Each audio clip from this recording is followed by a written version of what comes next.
ಅರ್ಥ ಸಚಿವರಾಗಿ ಪ್ರಧಾನಮಂತ್ರಿಯಾಗಿ ಕೆಲಸ ಮಾಡಿದ ಹಿರಿಯ ಮುತ್ಸದ್ದಿ ರಾಜಕಾರಣಿ ಅಂತ ಹೇಳಿದ್ರೆ ತಪ್ಪಾಗುತ್ತೆ. ಅರ್ಥಶಾಸ್ತ್ರಜ್ಞ ಮಾಜಿ ಪ್ರಧಾನಿ ಶ್ರೀ ಮನಮೋಹನ್ ಸಿಂಗ್ ಅವರು ನಮ್ಮನ್ನು ಅಗಲಿದ್ದಾರೆ. ಭಾರತದ ಅರ್ಥವ್ಯವಸ್ಥೆಯನ್ನು ಹಳಿಗೆ ತರೋದ್ರೊಳಗಡೆ ಅವ್ರು ತೆಗೆದುಕೊಂಡಂಥ ಪಿ ವಿ ನರಸಿಂಹರಾವ್ ಅವರ ಜೊತೆಯಲ್ಲಿ ಅವ್ರು ತೆಗೆದುಕೊಂಡಂಥ ಆರ್ಥಿಕ ನೀತಿಯೂ ಕೂಡ ಒಂದು ಕಾರಣ ಅನ್ನೋದು ನಾವೆಲ್ಲರೂ ಒಪ್ಪಲೇಬೇಕಾದಂಥ ಸಂಗತಿ. ಹತ್ತತ್ರ 6 ದಶಕಗಳಿಗೂ ಹೆಚ್ಚು ಕಾಲ ನಾವು ರಷ್ಯಾ ಮಾದರಿಯನ್ನು ತಲೆಯಲ್ಲಿಟ್ಕೊಂಡು ನಮ್ಮ ದೇಶದ ಅರ್ಥವ್ಯವಸ್ಥೆಯನ್ನು ಸೋಷಿಯಲಿಸ್ಟ್ ಮತ್ತು ಕಮ್ಯುನಿಸ್ಟ್ ಮಾದರಿಯಲ್ಲಿ ಕಟ್ಟೋ ಪ್ರಯತ್ನ ಮಾಡಿದ್ವಿ. ಆದರೆ ಅದು ವಿಫಲ ಆಗ್ತಾ ಇದೆ ಅಂತ ಅನುಭವಕ್ಕೆ ಬಂದ ನಂತರ ಮುಕ್ತ ಆರ್ಥಿಕ ವ್ಯವಸ್ಥೆಯ ಕಡೆಗೆ ಭಾರತ ಹೊರಳೋದಕ್ಕೆ ಇವರು ಕೂಡ ಒಬ್ಬರು ಪ್ರಮುಖ ಕಾರಣ ಅಂತ ಮನಮೋಹನ್ ಸಿಂಗ್ ಅವರು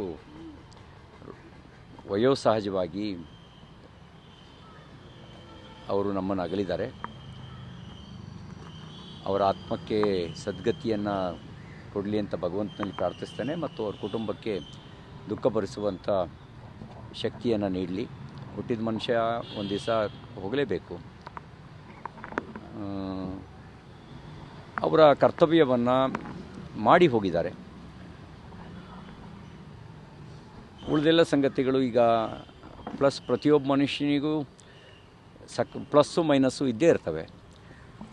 ಇಂಥ ಸಂದರ್ಭಗಳಲ್ಲಿ ಒಳ್ಳೆಯದನ್ನಷ್ಟೇ ನೆನಪಿಸ್ಕೊಳ್ಬೇಕು. ಅಷ್ಟು ಹೇಳಿ ಅವರಿಗೆ ನಾನು ಶ್ರದ್ಧಾಂಜಲಿಯನ್ನು ಸಲ್ಲಿಸ್ತೀನಿ. ಅರ್ಥ ಸಚಿವರಾಗಿ ಪ್ರಧಾನಮಂತ್ರಿಯಾಗಿ ಕೆಲಸ ಮಾಡಿದ ಹಿರಿಯ ಮುತ್ಸದ್ದಿ ರಾಜಕಾರಣಿ ಅಂತ ಹೇಳಿದ್ರೆ ತಪ್ಪಾಗುತ್ತೆ.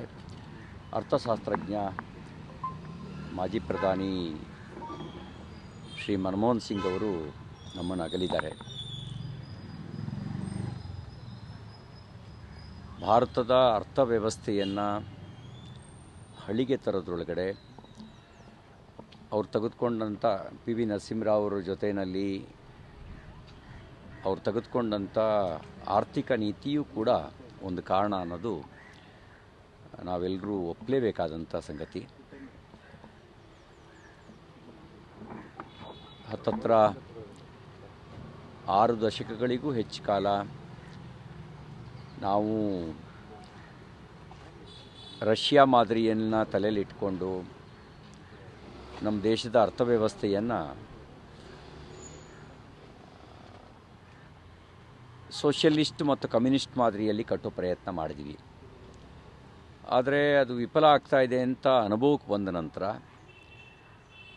ಮುಕ್ತ ಆರ್ಥಿಕ ವ್ಯವಸ್ಥೆಯ ಕಡೆಗೆ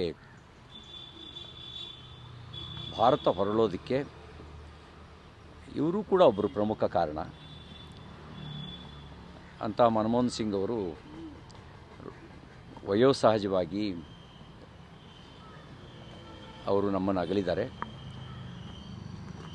ಅವರ ಆತ್ಮಕ್ಕೆ ಸದ್ಗತಿಯನ್ನು ಕೊಡಲಿ ಅಂತ ಭಗವಂತನಲ್ಲಿ ಪ್ರಾರ್ಥಿಸ್ತೇನೆ ಮತ್ತು ಅವ್ರ ಕುಟುಂಬಕ್ಕೆ ದುಃಖ ಭರಿಸುವಂಥ ಶಕ್ತಿಯನ್ನು ನೀಡಲಿ. ಹುಟ್ಟಿದ ಮನುಷ್ಯ ಒಂದು ದಿವಸ ಹೋಗಲೇಬೇಕು. ಅವರ ಕರ್ತವ್ಯವನ್ನು ಮಾಡಿ ಹೋಗಿದ್ದಾರೆ.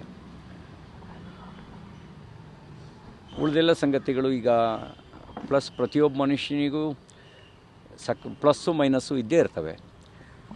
ಇಂಥ ಸಂದರ್ಭಗಳಲ್ಲಿ ಒಳ್ಳೆಯದನ್ನಷ್ಟೇ ನೆನಪಿಸ್ಕೊಳ್ಬೇಕು. ಅಷ್ಟು ಹೇಳಿ ಅವರಿಗೆ ನಾನು ಶ್ರದ್ಧಾಂಜಲಿಯನ್ನು ಸಲ್ಲಿಸ್ತೀನಿ.